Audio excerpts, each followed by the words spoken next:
আলোচিত বক্তা মুফতি আমির হামজাকে কুষ্টিয়া ৩ আসনে মনোনয়ন দিয়ে হঠাৎ চমক সৃষ্টি করেছে জামাতে ইসলামী। আগামী নির্বাচনে কি তবে আলেমদের বেশি প্রাধান্য দিবে জামাত? এই প্রশ্ন উঠেছে জনমনে।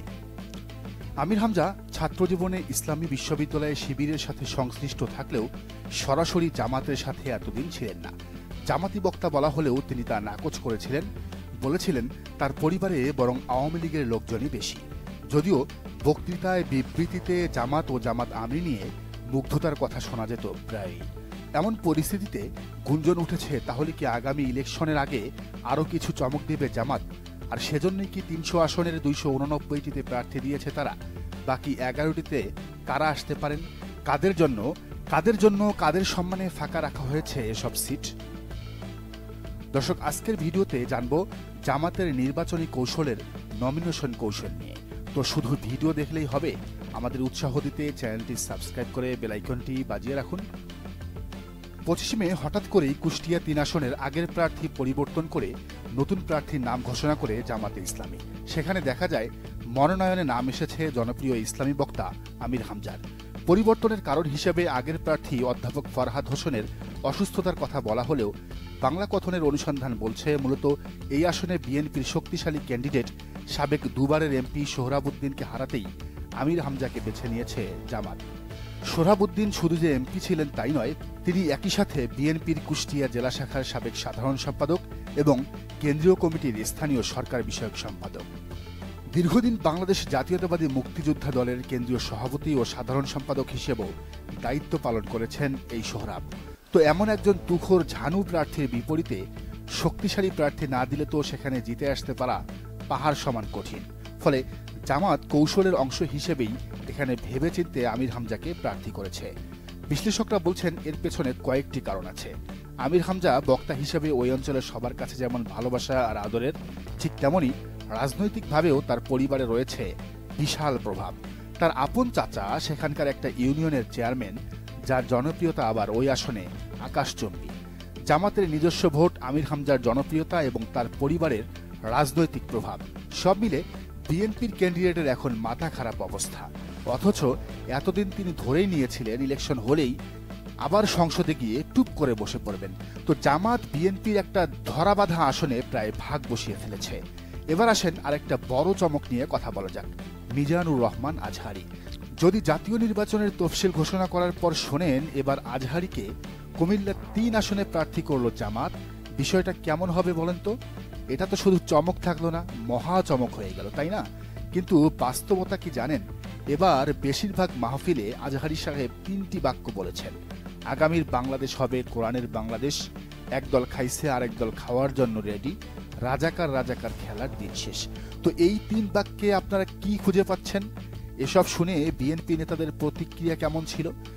তারা আজহারীকে জামাত নেতা বলেছে না, শুধু বলার মধ্যেই সীমাবদ্ধ থাকেনি। এরপর সিলেটের মতো জায়গায় তার মাহফিলে বাধাও সৃষ্টি করেছে। আজহারী সাহেব সে সময় বাধ্য হয়ে আগেই মাহফিল শেষ করে চলে এসেছেন।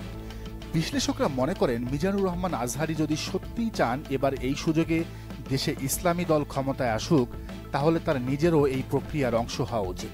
আর তিনি যদি এবার জামাত সহ অন্যান্য ইসলামী দলগুলোর যে জোট হবে সেই জোটের পক্ষে সরাসরি মাঠে নেমে ভোট চান, তাহলে সেই পথটা আরও সহজ হবে না? মানুষ দলে দলে কেবল তার কথা শুনে দলমত নির্বিশেষে ভোট দিবে। আর তিনি যদি একটি আসন থেকে ইলেকশন করেন, তাহলে সেই আসনে জিতবে এমন কারো সাধ্য আছে? কুমিল্লা ৩-এ বিএনপির হেভিওয়েট ক্যান্ডিডেট কায়কোবাদ কি জামানত হারানোর ভয়ে আগেই মাঠ ছাড়বেন না? ছাড়তে বাধ্য, অবশ্যই তিনি ছাড়বেন। এমনও হতে পারে আজহারীর বিপরীতে কোনো প্রার্থী সেখানে দিবে না কেউ।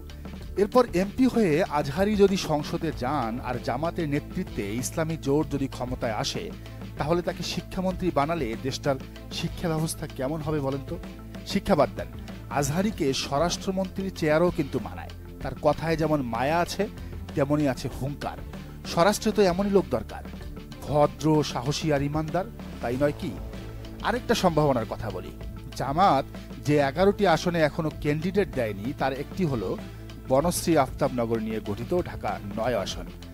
ভাবেন তো এর একটি কারণ কি হতে পারে? কাকে এখানকার ক্যান্ডিডেট বানানো হতে পারে?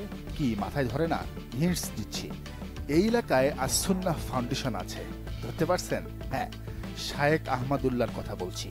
তার নামও কিন্তু জোরে সোরেই শোনা যাচ্ছে, বিশেষ করে নেট দুনিয়ায়।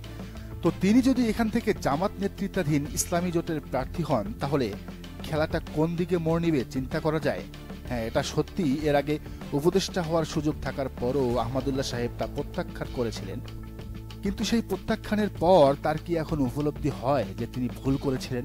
হওয়ারই কথা, কারণ তিনি যদি এই উপদেষ্টা পরিষদে থাকতেন তাহলে হয়তোবা নারী কমিশন নামের একটা ফালতু কমিশন গঠনই হতো না। কোরআন বিরোধী সুপারিশ করা তো দূরের কথা, এমন অনেক ইসলাম বিরোধী কাজ সরকার করার সাহস পেত না যদি এক আহমদুল্লাহ ইউনূস সরকারে থাকতেন। তো আমির হামজার মতো, মিজানুর রহমান আজহারি আর শাহেখ আহমদুল্লাহরা যদি সরাসরি ভোটের মাঠে নামেন, তাহলে সত্যিই হয়তো এবার ইসলামের এবং ইসলামপন্থী দলের বিজয় দেখবে গোটা পৃথিবী। মমতাজদের মতো মানুষদের জায়গা দিয়ে মহান সংসদ যে অপবিত্র বানিয়েছিল শেখ হাসিনা, তার জামাতের হাত ধরে কিছুটা হলেও পবিত্র হবে যদি সেখানে মাননীয় সংসদ সদস্য হিসেবে প্রবেশ করেন মিজানুর রহমান আজহারি এমপি, শাহেখ আহমদুল্লাহ এমপিরা। দর্শক, আপনার কি মনে হয়, আলেমদের বেশি বেশি করে সংসদে যাওয়া কি উচিত নাকি উচিত নয়? জানান কমেন্টের করে। আর এই চ্যানেলে নতুন হলে ও রাজনীতির নিত্য নতুন তথ্য বিশ্লেষণ সবার আগে পেতে চ্যানেলটি সাবস্ক্রাইব করে বেল আইকনটি বাজিয়ে দিন।